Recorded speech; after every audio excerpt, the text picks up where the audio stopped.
information. So here were the Jews, mostly poor farmers, and the high priests were thrown out of the temple, and they were covered up by this Antiochus, this king who thought highly of himself, who also, he thought himself he was the chosen of God, bearer of victory, so really high in himself.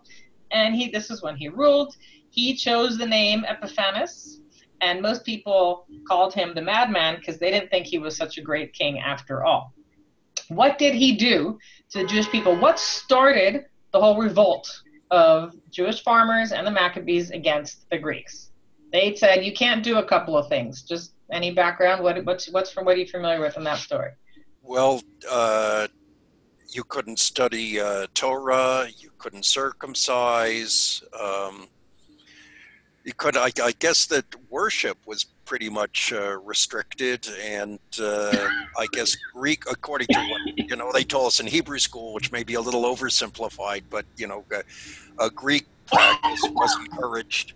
He would put I think he put a statue of Zeus in the temple actually, and they defiled the temple ultimately, and turned it into like a center for the Greek religious practices. So. Absolutely, you nailed that one down. So the Greeks were saying we got to get rid of Jewish worship. So let's isolate. If we could isolate Judaism into three things. They chose these three. One, as you mentioned, circumcision. That's our covenant with God. They said, forget about that. No more covenant with God. They said no more Shabbat. Shabbat symbolizes the Jewish people. Mm-hmm. Okay, this was before Christianity. So there were no religions that had a day dedicated to one God. It was a monotheistic thought based on one God creating the world.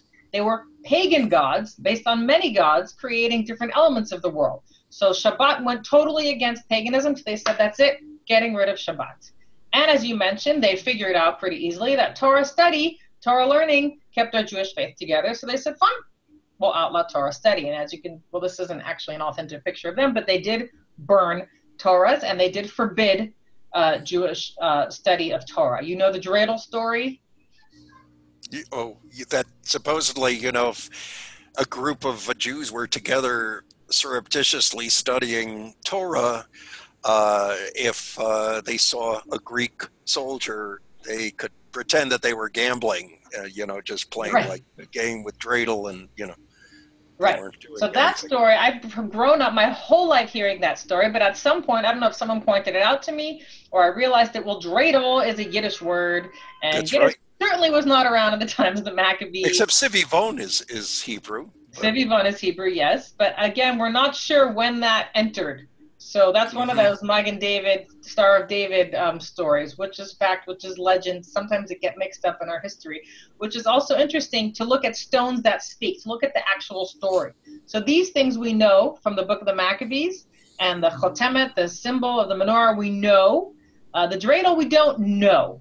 It's not fact as much as the other stones that we have here in this story. And as you mentioned, they did defile the temple. Again, the temple was our one connection to our one God, monotheistic faith.